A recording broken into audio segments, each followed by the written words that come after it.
Morning viewers, it's May 13, 1780, and a pivotal point to this Revolutionary War has occurred. We just got word that Britain has gained an advantage by officially capturing Charleston just yesterday and has marked the start of a painful blow to the American cause.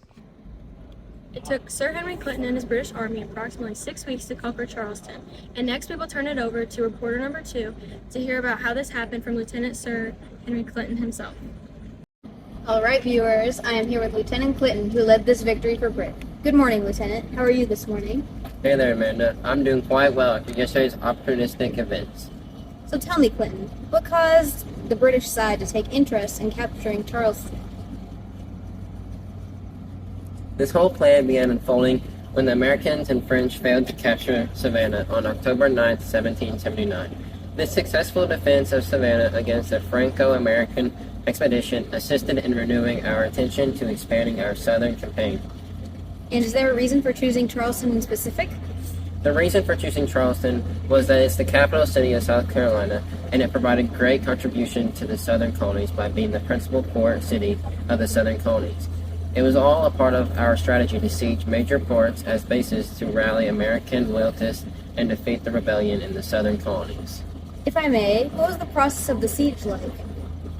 Well, Major General Lord Cromwell was my second in command as we began our journey of sailing from New York to Charleston.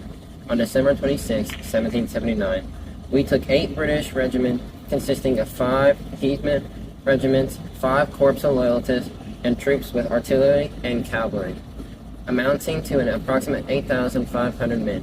Along the way, we did encounter some stormy and inclement weathers, resulting in the need to regroup in Savannah before landing about 30 miles south of Charleston to begin our approach on the city. All right, now that we've heard about Britain's journey to Charleston, let's hear from one of America's major generals in the Continental Army.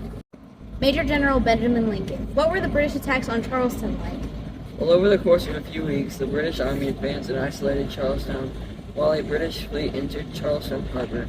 The British force then began their siege battlements in early April, and their ships forced their way into the harbor past Fort Moultrie. On April 9th, they had us surrounded and told me to surrender, but I refused to give up.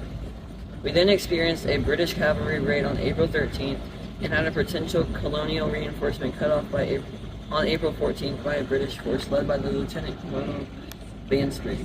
All these factors ultimately contributed to the siege of Charlestown, as we were no longer able to fight against the British forces. Well, viewers, we have now heard from the British and their journey over here to Charleston, as well as America's fight against the British. This battle ultimately marks a devastating loss for the Americans in the war, but a success for the British.